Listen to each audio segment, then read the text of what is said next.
자, 할렐루야. 오늘 주 예배에 자리에 오신 여러분들을 주님의 이름으로 환영합니다. 많은 사건과 또 많은 상황 가운데서도 예수 그리스도가 우리와 함께 하십니다. 우리에게 닥친 그 선한 진리 가운데 우리를 이끌어 오십니다. 지금도 예수 그리스도 우리와 함께 하심으로 우리가 주 예수 그리스도의 자녀로서 그런 선한 능력을 펼치시기를 바라고 계십니다. 이 시간 우리 하나님께 찬양하면서 예배를 열어갈 터인데, 우리가 주님의 귀한 자녀로서 주님이 맡기신 그 사역 가운데 최선을 다할 것임을 고백하시면서 주님께 나가도록 합시다. 주 선한 능력으로,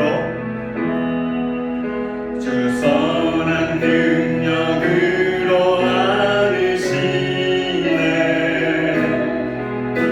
그 크신 팔로 날 붙드시네. 절망 속에도 흔들리지 않고 사랑하는 주 얼굴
함께 일어나셔서 예수 그리스도 함께 찬양하시겠습니다.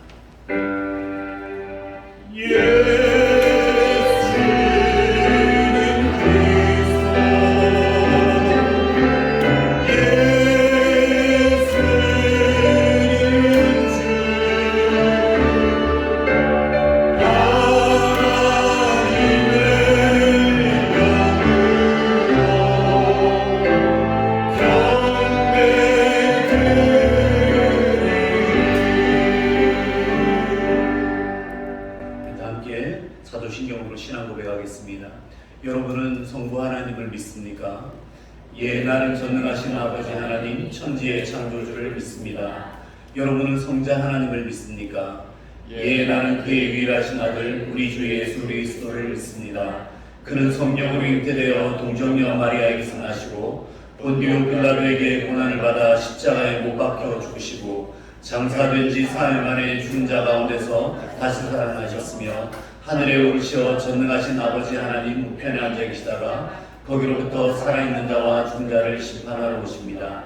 여러분은 성령 하나님을 믿습니까? 예, 나는 성령을 믿으며 거룩한 공교회와 성도의 교제와 죄를 용서받는 것과 몸의 부활과 영생을 믿습니다. 아멘. 우리 다 함께 앉으셔서 찬송가 36장 3절 함께 찬양드리겠습니다.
기도하시겠습니다.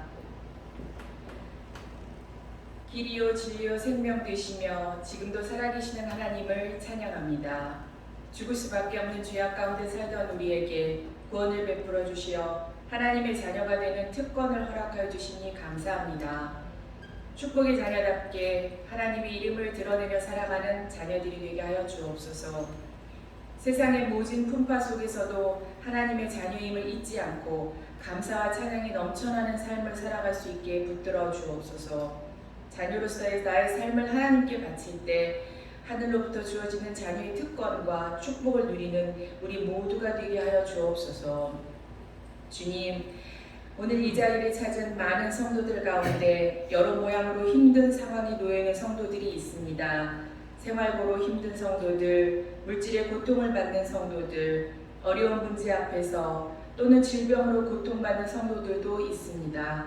하나님의 긍휼하심과 사랑의 손길로 위로하시어 모든 어려움을 해결하여 주옵소서. 그 긴 코로나의 어려운 시간들도 다 지나왔으니 건강한 몸과 삶으로 주님께 영광 돌릴 수 있게 하여 주옵소서. 선교지인 세부 땅에 세우신 우리 교회를 통하여 세부, 필리핀, 동남아 복음의 대업이 이루어지게 하시고 하나님의 나라가 우리 교회 안에 이루어지게 하옵소서. 서로의 잘못을 품으며 사랑으로 교제하는 그런 교회가 되게 하여 주옵소서. 기도와 찬양이 끊이지 않는 교회가 되게 하시고 우리 교회를 드나드는 모든 성도들이 성령으로 뜨거워지며 모든 일이 주 안에서 형통할 수 있게 인도하여 주옵소서. 또한 우리의 자녀들이 소원하기보다 행동으로 보이며 주님을 알고 주님을 아는 것이 지식의 근본임을 깨닫는 사람이 되게 하여 주옵소서. 고난과 도전의 삶 속에서 의연히 서는 법을 배우게 하시고 남을 다스리고 비방하기 전에 먼저 자신을 돌아보는 사람이 되게 하여 주옵소서. 더불어 겸손함을 주셔서 열린 마음으로 세상을 품을 수 있는 그런 자녀들로 자라게 하여 주옵소서. 유치부나 주일학교, SFC, 청년부의 모든 우리 자녀들이 하나님의 뜻을 분별하는 자녀들로 성장하게 하여 주옵소서. 한국이나 필리핀이나 어지러운 선거 분위기가 가라앉고 미래를 이끌어갈 새로운 지도자들이 선출되었습니다. 저들에게 국민과 하나님을 두려워하는 마음을 허락하시어 의롭고 긍휼과 사랑으로 나라를 이끌어갈 수 있는 지도자들이 되게 하여 주옵소서. 우크라이나와 러시아의 평화와 자유를 위해서도 기도하오니 하나님이 개입하여 주셔서 하루빨리 양국의 국민들이 흔들리지 않는 평화를 이룰 수 있게 하여 주옵소서. 한국 방문 중인 목사님과 사모님을 위해서도 기도드립니다. 영유권의 강건함과 성령 충만함을 허락하여 주셔서 이 악한 세대의 주님의 자녀들을 바른 길로 인도할 수 있는 지혜와 능력을 주시옵소서. 언제 어디서나 주님의 보호하심과 인도하심이 목사님과 사모님께 함께하기를 원합니다. 사모님의 아픈 부위도 치유의 은사를 베풀어 주시어 하루빨리 완치될 수 있게 도와주시고 주님의 교회를 위하여 애쓰시는 윤원우 목사님과 김영철 전도사님 이분들의 모든 사역이 주님의 영광만을 드러내기를 간절히 원합니다. 저희가 드리는 이 예배를 받으시고 우리의 심령을 진리의 말씀으로 가득 채워 주옵소서. 죄를 이기고 주님의 뜻을 씹는 삶을 살아가야 함에도 불구하고 그런 삶을 살지 못하고 있습니다. 늘 죄짓는 일에 익숙한 저희들을 불쌍히 여겨주시고 주님의 뜻대로 살아가게 하여 주옵소서. 우리의 삶을 이끌어 주옵소서. 오늘도 생명의 말씀을 전하고자 단위에 세우신 윤호는 목사님을 기억하시고 성령의 두루마기를 입혀주셔서 듣는 우리 모두가 생명으로 이끄시는 주님의 은혜를 다시 한번 깨닫는 귀한 시간이 되게 하여 주옵소서. 말씀의 권세를 더하여 주셔서 우리의 느슨해진 신앙이 뜨거운 신앙으로 변화되는 축복의 시간이 되게 하여 주옵소서. 이 예배를 위해 수고한 모든 손길들도 기억하여 주시고 이제는 처음 시간입니다. 마치는 시간까지 주님 홀로 영광받는 귀한 시간이 되길 간절히 바라고 원하며 우리 주 예수님의 이름으로 기도드립니다. 아멘.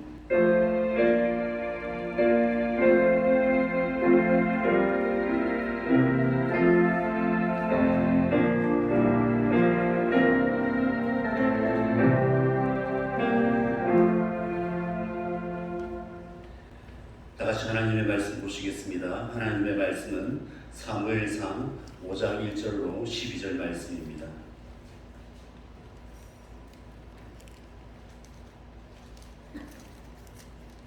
사무엘상 5장 1절로 12절 말씀입니다.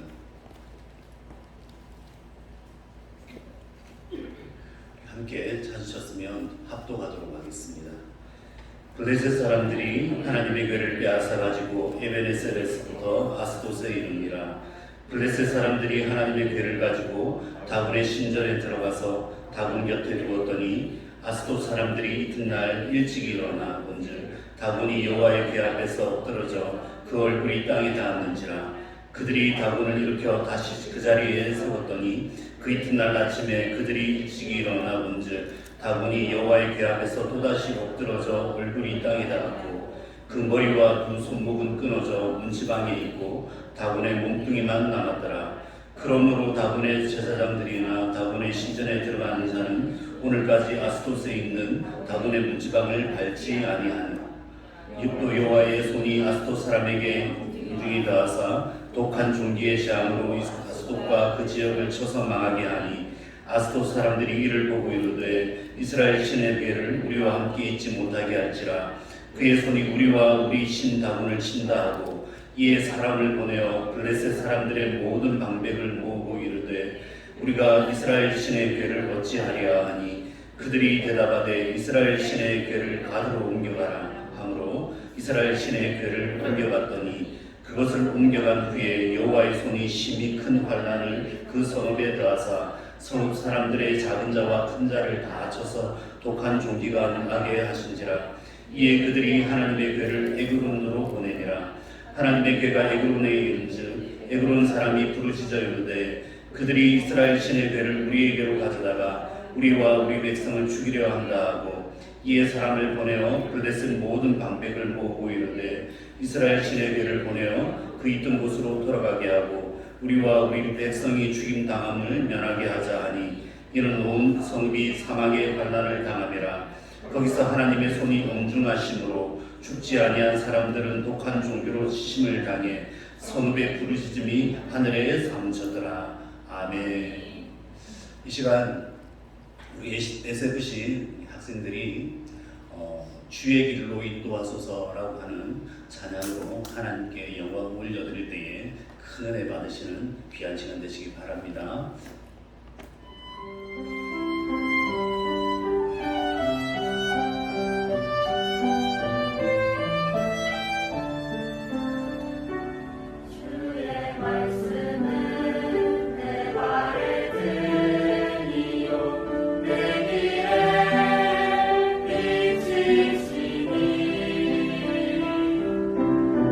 말씀 따라 걸어가리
할렐루야, 반갑습니다.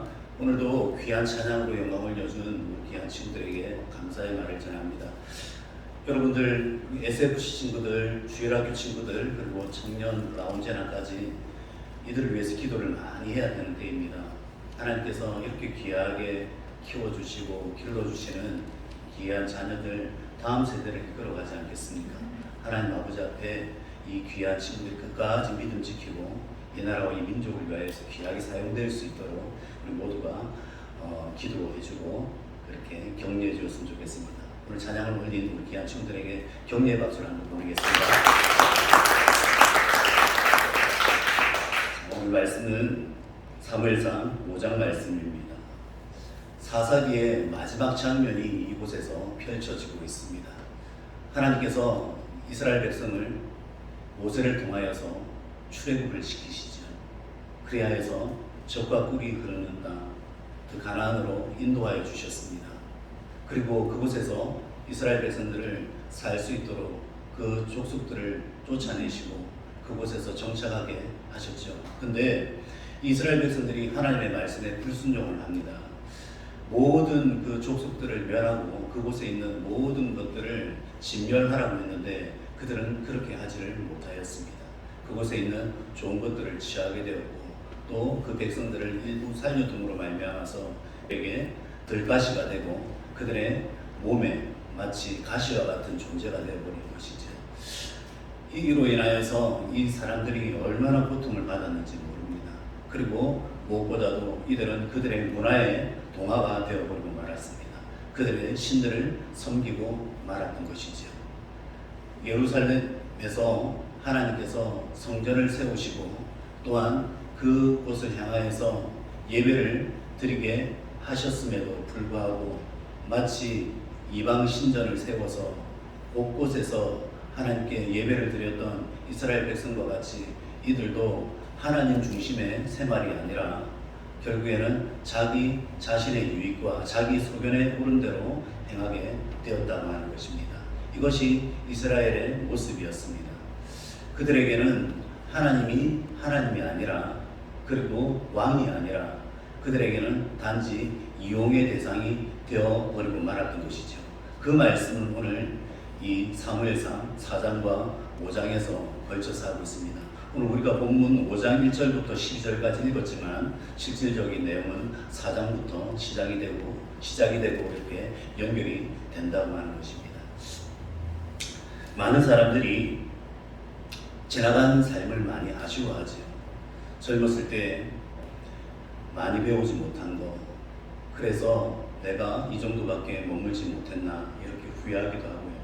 그리고 젊은 시절에 주어진 그 건강을 지키지 못하여서 함부로 몸을 사용하고 또 함부로 그렇게 행함으로 말미암아서 결국에는 몸을 망쳐버림으로 인해서 그 건강했던 시절을 그리워하기도 합니다. 또 하나님께서 주신 그 물질을 잘 사용하지 못하고 겉은 곳에 사용함으로 말미암아 지금 또 내 상황이 이렇게 되었다 후회하기도 하죠. 무엇보다도 하나님 아버지께서 주신 그 믿음을 지키지 못하여서 엉뚱한 길로 가고 있는 그러한 인생들도 있다고 하는 것입니다. 하지만 세상 사람들이 이렇게 덧없는 인생이다 한탄하며 눈물을 흘리고 또 후회하며 때로는 인생을 포기하는 가운데서도 성도는 하나님과 동행할 수가 있다고 하는 것입니다. 하나님께서 주신 믿음으로 승리하는 삶을 살아갈 수가 있다고 하는 것이죠. 그런데 이 성도 가운데서도 그런 모습을 보이지 못하는 사람들이 참으로 많은 현실을 보게 됩니다. 성도들 가운데서도 인생을 후회하고 아쉬워하면서도 또 하나님께서 능력을 주실 거다, 하나님께서 기도를 하면 무언가 이루어지실 거다 생각하고 그렇게 기도에 매달리는 사람들이 있습니다. 하지만 잘 생각해 보면 이것은 하나님을 이용하는 것입니다. 내 자신의 유익을 위하여서, 내 자신의 안위를 위하여서, 그리고 내가 하나님 앞에 받을 복을 생각하며 그렇게 살아가는 것, 그것은 하나님 아버지 앞에서 옳은 행동이 아니며 바로 그것은 하나님을 이용하는 것이라고 하는 것이죠. 보상심리로 교회 생활을 하는 사람들도 있습니다. 내가 하나님 앞에 이렇게 살면, 다시 하나님 앞에 이렇게 행동을 하면 아마 하나님이 나에게 복을 주지 않으실까, 이렇게 생각하는 사람도 있다는 것이죠. 또 어떤 사람들은 교회 생활을 하면서 장사를 하는 사람들도 있습니다. 하나님의 백성들과 함께 모여서 거룩한 예배를 드리는 공동체, 함께 교제를 하며 이 세상 가운데서 함께 기쁨으로 살아가는 그런 공동체여야 하는데, 그들을 자신의 사업을 위한 이용의 대상으로 생각하는 경우도 있다고 하는 것이죠. 마치 이것은 오늘 본문에 나와 있는 말씀과 같이 하나님을, 교회를 이용하는 것이라고 하는 것입니다. 내가 교회 봉사 잘하고 헌금생활 잘하고 또 내가 교회에서 예배 잘 드리면 내 인생이 술술 풀릴 것 같습니다. 천국에 갈 것 같습니다. 자기 안위를 가지고 살아간다는 것이죠. 그렇게 신앙생활을 한다는 것입니다. 이것은 철저하게 하나님을 이용하는 것이라고 하는 것입니다. 여기에 우리가 경각심을 가져야 합니다. 이것은 참된 믿음이 아니라고 하는 것이죠.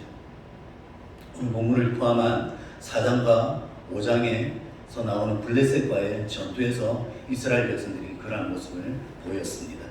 4장 말씀에 에베네셀에서 블레셋과의 전투가 나옵니다. 4장 1절 말씀 한번 보겠습니다. 같이 읽겠습니다.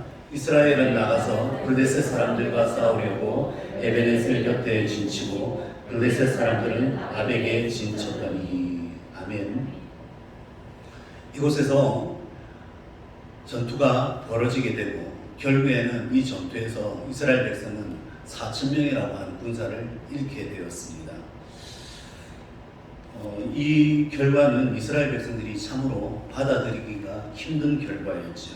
그래서 이스라엘 장로들은 백성들이 진영으로 돌아온 후에 그 전투의 패배에 대해서 도무지 인정을 하지 못하겠다고 고백을 하고 고심을 하기 시작합니다. 왜 이런 일이 벌어졌는가?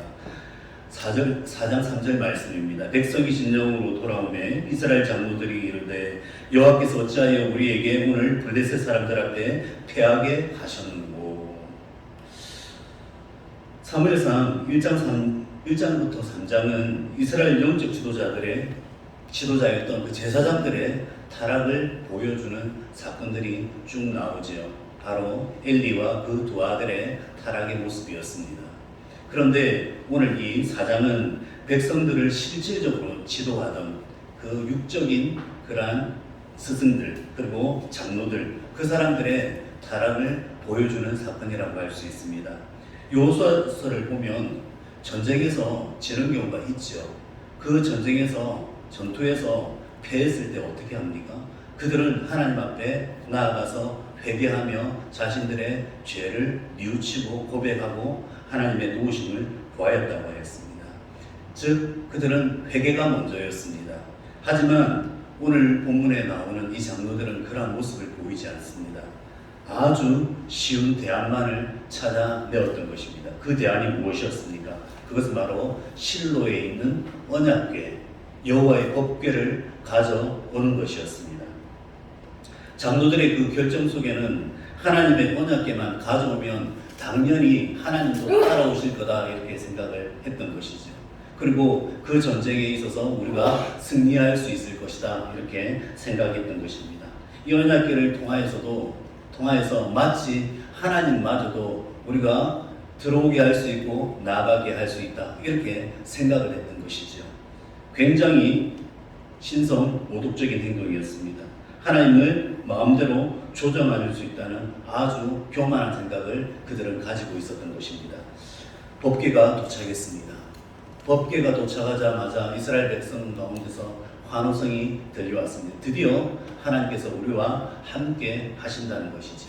실질적으로 하나님은 이들과 함께 하시지 않습니까?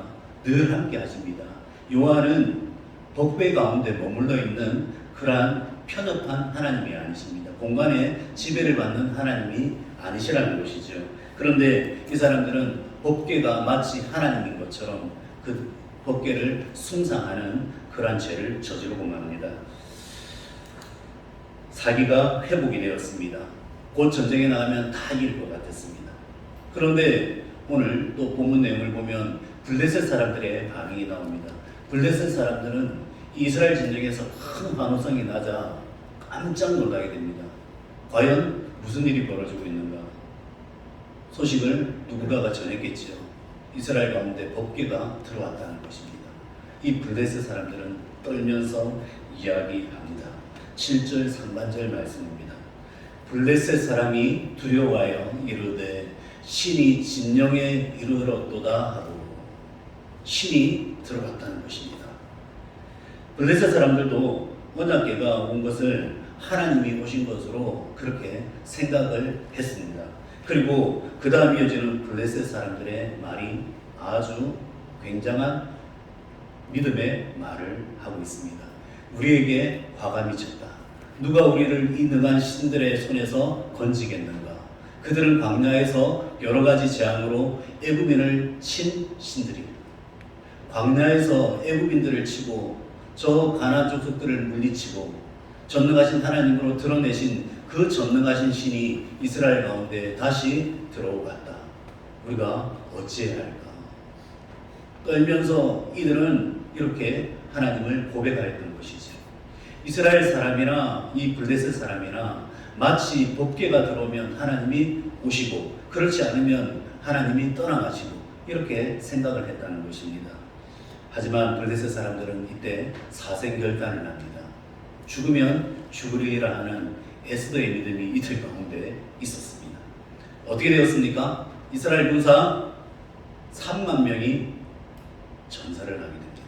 이전보다 1차 전투보다 훨씬 약 7배, 8배의 그러한 군사가 전사를 하고 맙니다. 그리고 이 전쟁에 참여한 홈리와 비누아스, 즉 엘리의 두 아들이 예언의 말씀처럼 한날 죽고 맙니다. 그리고 이 소식을 들은 엘리도 그 의자에서 오그라져서 죽고 말지요. 종교 지도자가 죽고 많은 군사를 잃었습니다. 하나님의 법궤마저도 빼앗긴 그러한 상황은 철저한 이스라엘의 패배였습니다. 아니 이것은 하나님의 패배라고 그들은 생각했습니다. 이후에 이들은 또 어떠한 일을 겪게 됩니까? 시아버지의 죽음과 남편의 죽음, 그리고 법궤가 빼앗겼다는 소식을 전해들은 그 만삭의 자부이자 며느리이자 그 비나스의 아내가 있죠. 그 아내가 아이를 낳으면서 여러분 잘 알다시피 여호와의 영광이 이스라엘 가운데서 떠났다라고 하는 이가봇이라는 말을 하고 아이를 출산하면서 죽었습니다. 이 말이 바로 그 당시에 이스라엘의 상황이었다는 것이죠. 사사기 마지막의 모습입니다. 여호와의 영광이 완전히 떠나버린 것입니다. 자기의 소견에 옳은 대로, 자기의 생각대로 옳은 대로 행하였더니 결국에는 이스라엘의 영광이 되는 그 하나님이 그곳을 떠나셨다라고 하는 것입니다. 이것이 바로 사장의 내용이고 사무엘이 전면에 등장하기 전에 마지막 모습이라고 하는 것입니다. 우리가 신앙생활을 하면서 또 다른 잘못된 태도가 있습니다. 그것은 바로 자기의 유익을 위하여서 기도를 한다는 것입니다. 자기의 유익만을 위하여서 기도를 하는 경우를 참 많이 보게 됩니다. 하나님의 뜻과는 상관없이 내 생각에 옳은 대로 기도를 하는 경우가 많다는 것이죠. 이것도 더 정확히 말해서 하나님을 이용하는 것입니다. 그래서 내가 기도했는데 들어주지 않는 하나님 앞에 섭섭함을 토로합니다. 그리고 하나님을 자기의 소견에 옳은 대로 판단합니다. 마치 내가 주인이 되어서 쇼윈도에 있는 옷들을 보며 저 옷은 어때? 이 옷은 어때? 저 옷은 뭐가 마음에 안 들어? 이것은 왜 이래? 이런 식으로 하나님을 판단한다는 것이죠. 왜 늦게 응답하셔? 왜 이 기도는 안 들어주셔? 왜 이 기도의 응답이 이거밖에 안 돼? 이렇게 하나님을 향한 기도에 있어서도 하나님을 그렇게 판단하고 자기의 이용할 수 있는 그런 기계적인 대상으로 본다는 것입니다. 하나님은 기계적인 하나님이 아닙니다.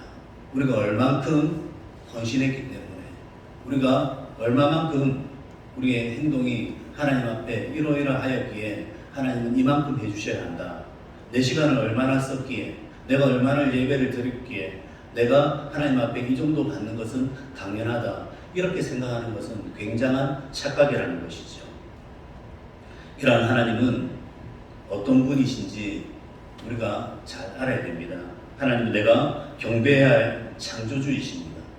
나의 왕이십니다. 내가 어떠한 일을 당할지라도 나에게 주어지는 그것이 하나님의 섭리 가운데 있다고 믿으며 살아가야 하는 것이 우리입니다. 나의 주님이시지 나의 소유물이나 소위 동화책에서 말하는 도깨비 방망이가 아니라는 것이죠. 하나님에 대한 우리가 그러한 오해를 반드시 풀어야 한다는 것입니다.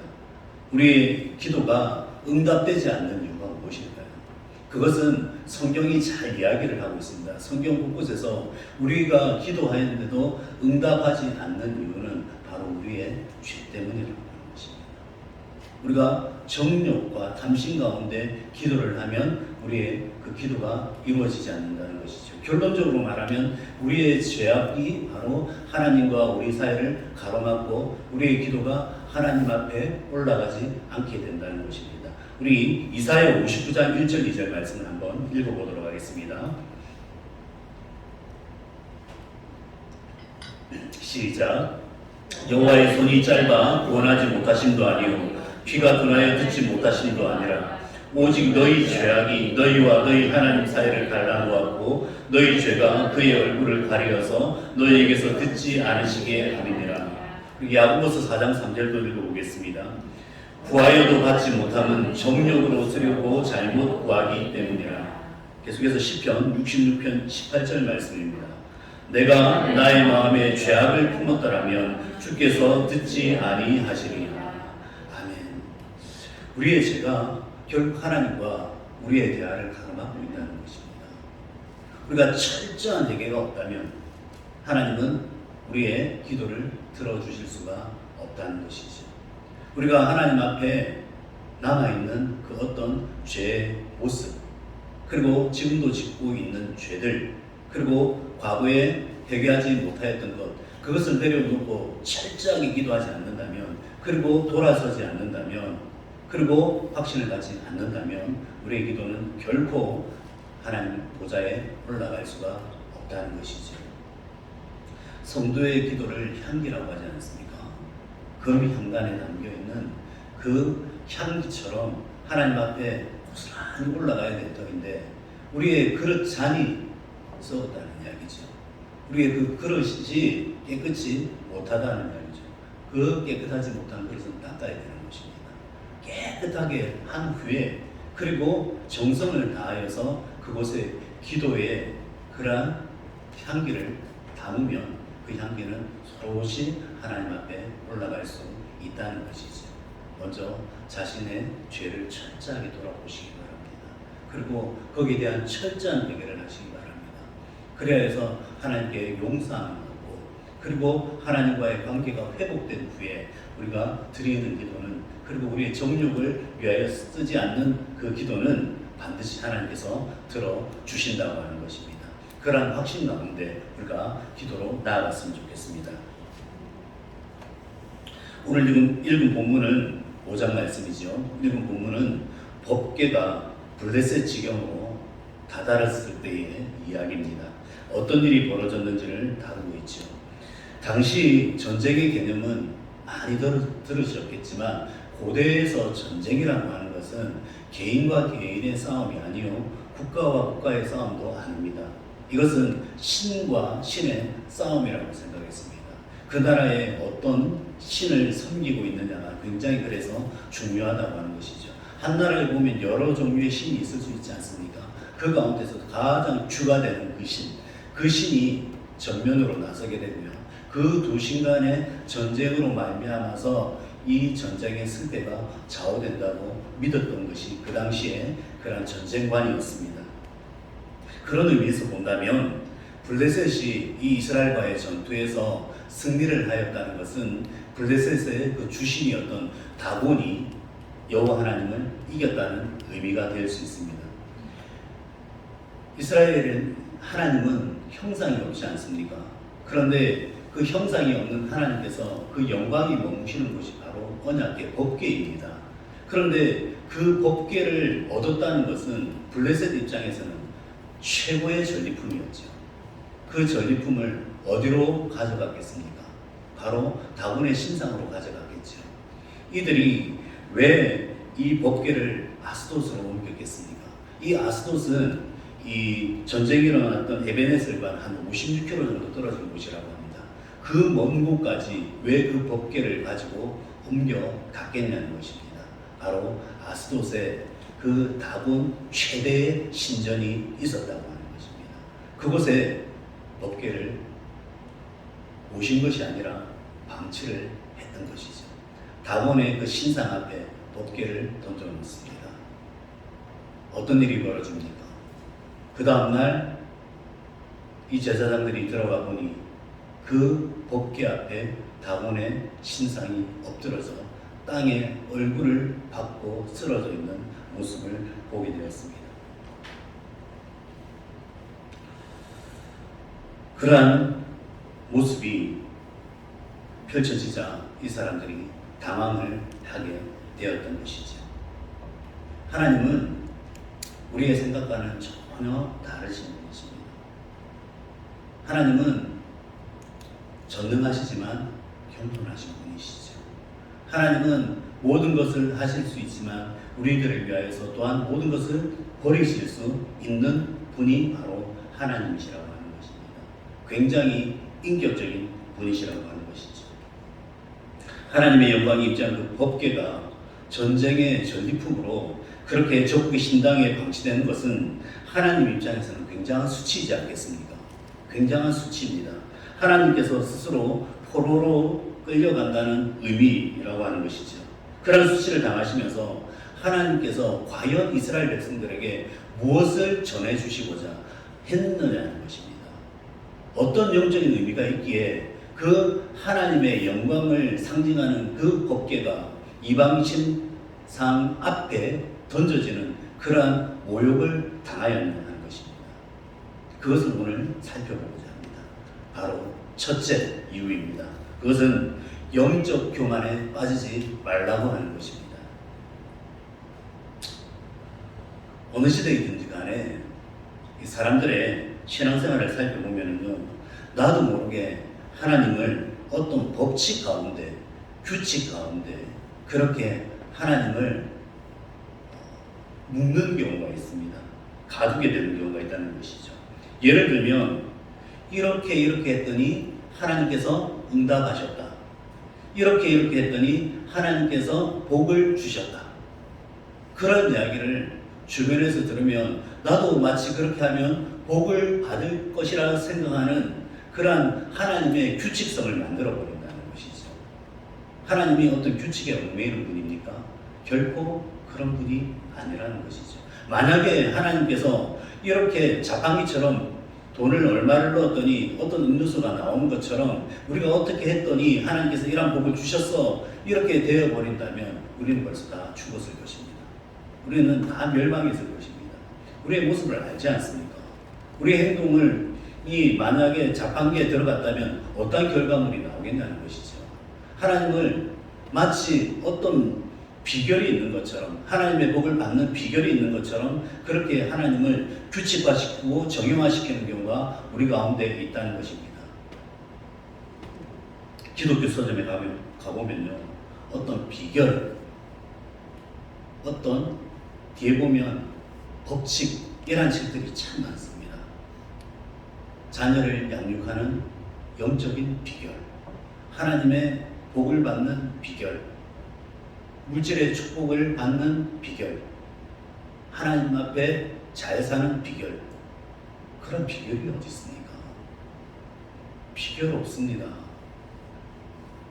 여러분들 착각하지 마셔야 됩니다. 하나님 앞에서 우리가 교만해져서 이렇게 하니까 이렇게 복을 받더라, 이런 비결 없습니다. 하나님은 우리의 솔직히 이야기해서 우리의 어떤 복을 받는 마술사나 그런 도깨비 방망이가 아니라니까요. 사람들이 굉장히 이 부분에 대해서 약한 모습을 보입니다. 그래서 기도를 할 때 들어보면 마치 하나님이 안 해주시면 세상이 두쪽 날듯이 울면서 기도하는 분들이 있습니다. 하나님 이렇게 해주셔야 됩니다.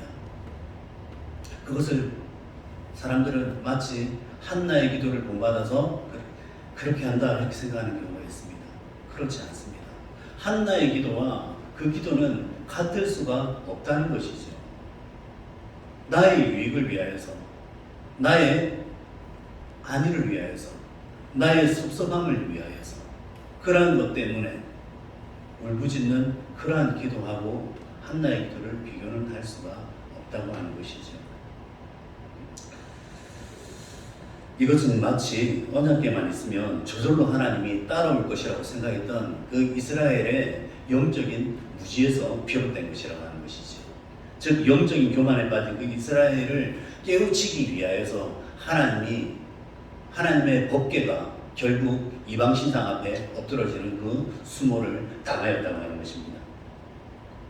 하나님은 우리의 행위와 말에 따라 움직이시는 것이 아니라 무엇을 보시는 분이십니까? 우리의 중심을 보시는 분이십니다. 우리의 마음을 보시는 분이시라는 것이죠. 그 중심이 어떠한가에 따라서 그 사람이 평가가 되지 않습니까? 그리고 그 중심이 어떠한가에 따라서 그 입에 말이 달라지지 않습니까? 그 기도가 달라진다고 하는 것이죠. 하나님께서 다윗을 선택하실 때 무엇을 보셨습니까? 그 마음의 중심을 보셨더라고 성경은 기록하고 있습니다. 그리고 나의 마음에 합한 자라고 이야기를 했습니다.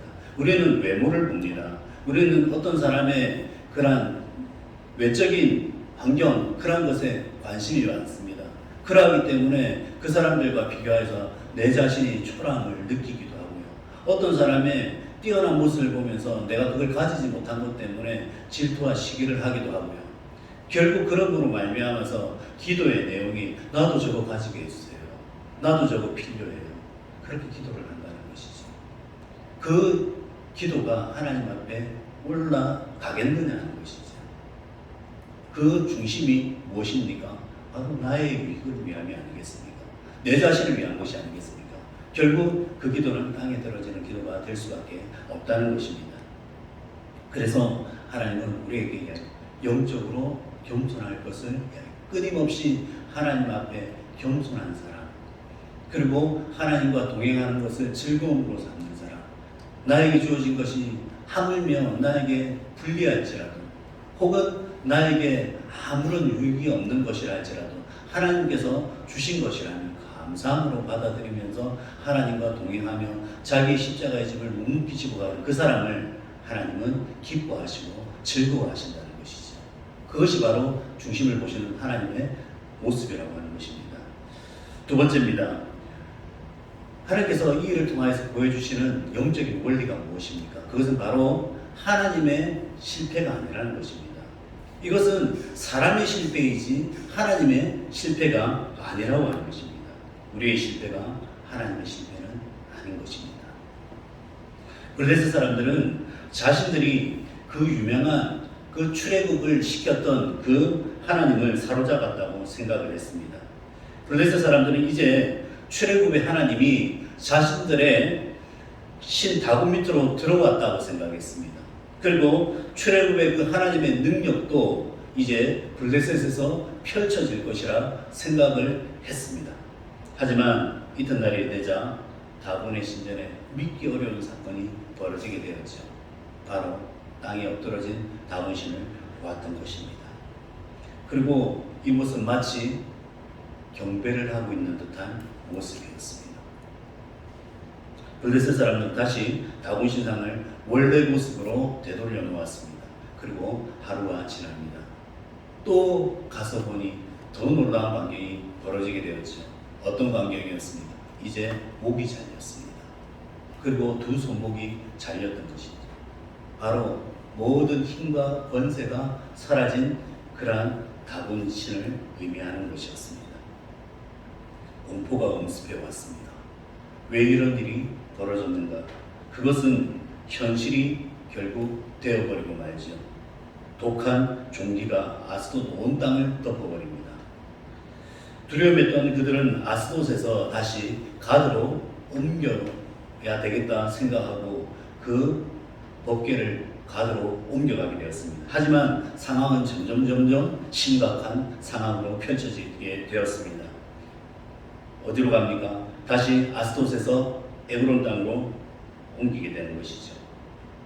가드에서 에그론. 처음에 아스돗에서 있었던 그 신상이 가드로 봤을 때에 가드에서 더 심한 종기가 발생하게 되었고요. 그리고 다시 에그론 땅으로 옮기게 되었던 것입니다.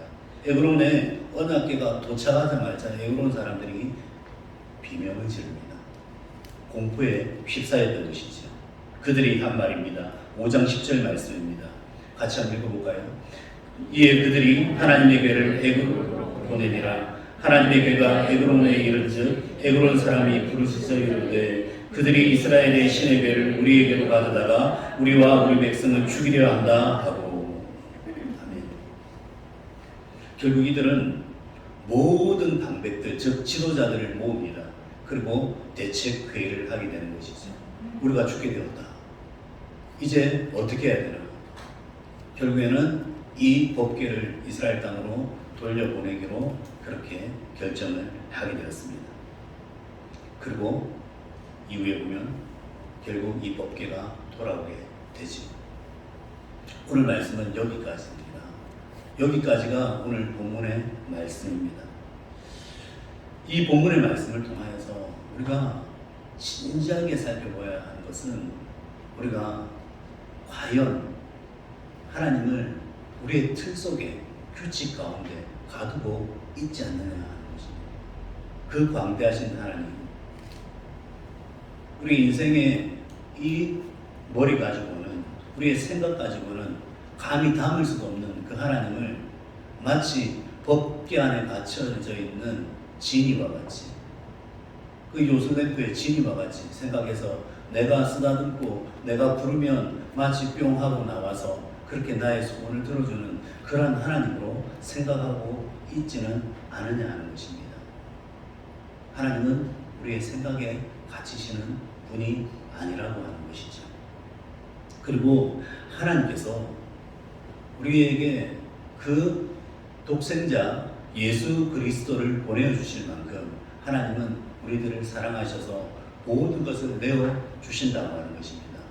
마치 사람들이 이 법궤가 옮겨지면 영광이 떠난다는 것, 그리고 하나님이 패배한 것처럼 보인다는 걸 아시는 그런 수치를 당하시면서까지 그렇게 하나님이 자신을 내어놓으신 것처럼 우리에게 귀한 죽임을 허락하셨다는 것이죠.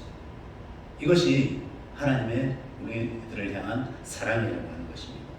그래서 표면적으로 하나님께서 실패한 것처럼 보입니다. 마치 하나님이 이스라엘 백성 가운데서 떠난 것처럼 보입니다. 하지만 하나님은 잠시 그러한 모습을 보이셨지만 곧 하나님께서 돌아오시죠. 뒤에 사무엘상 7장 말씀에 보면 이것을 깨달은 사무엘이 미스바의 모든 백성들을 모으고 울며 통곡하며 회개하지 않습니까? 그럴 때 하나님은 하나님의 사랑과 긍휼을 베푸셔서 이스라엘을 회복시키지 않습니까? 그리고 놀랍게도 이스라엘을 온 열방 가운데 가장 위대한 국가로 만들어 주지 않습니까? 이것이 성경의 원리입니다. 여러분들은 하나님을 어떤 하나님으로 모시고 계십니까? 이 사건을 통해서 참 신이 누구이신지를, 참 하나님이 누구이신지를 우리에게 똑똑히 보여주십니다. 그리고 그 하나님은 우리에게 말씀하십니다. 내가 어떠한 사람에게 사랑을 베풀고 어떠한 사람을 존귀히 여기고 어떠한 사람의 기도를 들어주시는지를 분명히 말씀을 통하여서 우리에게 보여주시는 것이죠. 그 말씀이 바로 사무엘상 2장 30절 말씀입니다. 이 말씀이 바로 사무엘상 전체, 사무엘하, 상하 다 합쳐서 사무엘서의 중심 구절이 됩니다. 이 말씀을 꼭 마음판에 새기시기 바랍니다. 이 말씀이 우리의 삶을 지배할 수 있기를 바랍니다. 우리 같이 한번 읽어보도록 하겠습니다. 그러므로 이스라엘의 하나님 나 여호와가 말하노라. 내가 전에 너의 집과 너의 조상의 집이 내 앞에 영원히 행하리라 하였으나 이제 나 여호와가 말하노니 결단코 그렇게 하지 아니하라. 나를 존중히 여기는 자를 내가 존중히 여기고 나를 멸시하는 자를 내가 경멸. 아멘. 빨간 줄을 꺼놓았죠. 나를 존중히 여기는 자를 내가 존중히 여기고 나를 멸시하는 자를 내가 경멸. 오늘 본문의 말씀을 인용해서 말씀드리면 나를 믿고 나를 따르는 자, 나를 하나님으로 섬기는 자, 그런 사람은 내가 존중할 것이다. 하지만 나를 이용하는 자, 나를 하나님이 아닌 하나의 잡신쯤으로 생각하는 그 사람에게는 내가 경멸함을 다하겠다.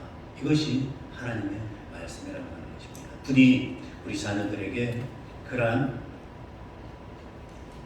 은혜로운 말씀을 가르쳐 주셨으면 좋겠습니다.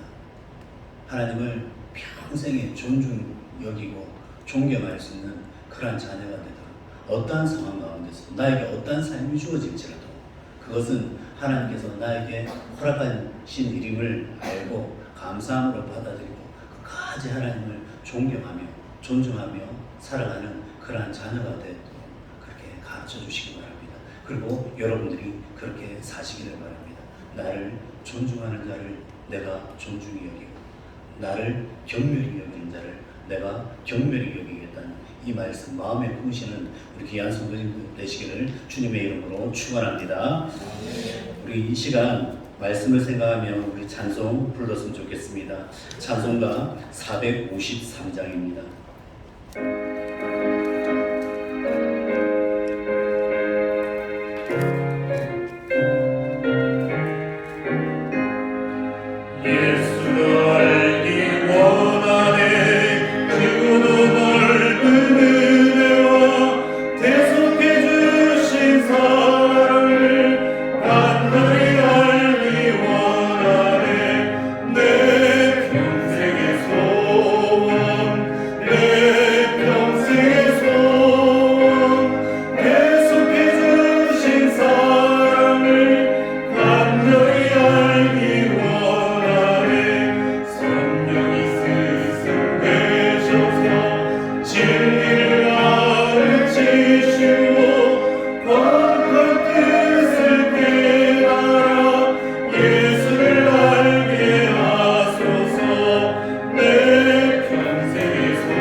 광고 말씀 올려드리겠습니다. 오늘 강단 꽃 봉헌은 무명 성도님께서 10번의 이렇게 강단 꽃 봉헌을 위하여서 봉헌을 하였는데 그 중에서 6번째 오늘 그 봉헌물로 이렇게 강단 꽃을 하나님께 올려드립니다. 주님의 큰 은혜가 귀한 성도님에게 함께하였으면 좋겠습니다. 자, 그리고 두 번째 담임 목사님 동정입니다. 하나님께서 아니죠. 하나님께서가 아니고 예수님께서 다시 이 땅에 오시는 것만큼 저는 기쁩니다. 진짜입니다. 예수님께서 재림하시면 이만큼 기쁘실까? 그런 생각이 들 정도로 목사님이 오늘 오셨습니다. 목사님께서 광고까지는 이제 안 들으시겠죠. 제가 나중에 편집을 할지도 모르겠습니다. 목사님께서 어제 같이 연락이 돼가지고 목사님께 연락을 했는데 목사님께서 20일 금요일 시내어로 이렇게 들어오신다고 연락을 해주셨습니다. 그 말을 듣는데 얼마나 기쁜지요. 얼마나 기쁘고 행복한지 제가 그런 생각했습니다. 예수님 오시면 이만큼 기쁠까? 이런 생각이 들었고요. 그리고 제가 누구에게 보고 싶다는 말 이런 말 거의 안 하거든요. 근데 목사님 뵙고 싶어요. 이렇게 문자를 간절하게 보냈습니다. 그만큼 목사님이 계시고 안 계시고가 참 영적으로도 그렇고 그 다음에 교회적으로도 그렇고 큰 차이가 있는 것 같습니다. 목사님 돌아오실 때까지 건강한 모습으로 계시다 돌아오실 수 있도록 이렇게 기도 많이 해주셨으면 좋겠습니다. 자, 우리 이제 헌금을 위해서 기도하고 함께 축도하도록 하겠습니다. 주 하나님 아버지 감사합니다. 오늘도 귀한 말씀으로 저희들에게 은혜를 베풀어 주심을 감사합니다. 우리의 삶이 하나님 아버지 앞에서 참으로 겸손하고 경건하여서 하나님을 왕으로 모시고 주인으로 모셔야 될 터임에도 불구하고 우리의 악한 본성과 우리의 무지함으로 말미암아 하나님을 이용하고자 할 때가 참으로 많습니다. 신성을 모독하는 모습을 보일 때가 너무나도 많은 겁니다. 하나님은 우리의 틀 안에 갇혀 계신 분이 아니라 광대하신 분이시고 온 인류를 창조하시고 또한 운행해 가시며 이 세상 끝날까지 우리들을 지키시는 만왕의 왕이시오. 그리고 만유의 주심을 우리가 알고 있습니다. 그런데도 그러한 고백이 우리 가운데 없고 또 혹은 고백이 있을지라도 우리가 그러한 고백대로 하나님을 존중하지 못하는 때가 너무나도 많습니다. 이 사무엘상 주제의 말씀과 같이 나를 존중히 여기는 자를 내가 존중히 여기고 나를 경멸히 여기는 자를 내가 경멸히 여긴다는 그 경구의 말씀을 우리가 마음 안에 새기고 하나님을 더욱더 존중하며 하나님을 사랑하며 하나님을 높여드리는 그 겸손한 모습을 우리가 가질 수 있도록 하여 주시고 또한 우리의 자녀들도 그러한 삶을 살 수 있도록 하나님 은혜를 베풀어 주시옵소서. 그 하나님의 은혜에 감사해서 오늘도 10의 1조와 감사 헌금과 각종 구제헌금, 건축헌금 그리고 하나님 앞에 각양 모양대로 저희들의 정성을 올려드립니다. 하나님 모든 것들 받으시고 기뻐 감장하여 주시옵소서. 그리고 이 물질이 쓰이는 곳에 하나님의 은혜와 긍휼과 자비가 흘러넘치게 하여 주시옵소서. 이 모든 말씀을 살아계신 우리 주 예수 그리스도의 이름 받들어 기도 올리옵나이다. 아멘. 하나님의 복을 받겠습니다. 이제는 우리 주 예수 그리스도의 은혜와 하나님의 무한하신 사랑과 성령님의 감화, 감동, 교통하심이 하나님을 진심으로 섬기고 하나님을 존중히 여기기를 원하는 주의 모든 백성 위에 그리고 그 산업 위에 그 사업 위에 이제부터 영원토록 함께 있을지어다. 아멘.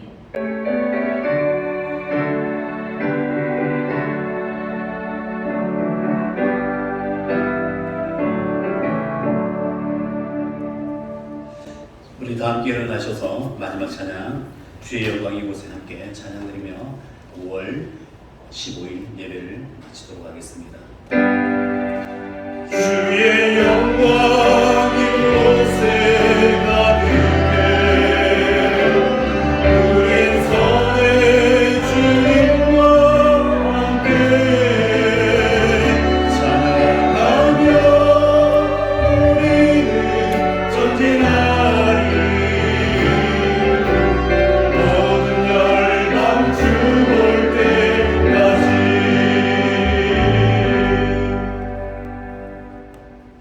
다 함께 하나님께 영광의 박수를 드리겠습니다.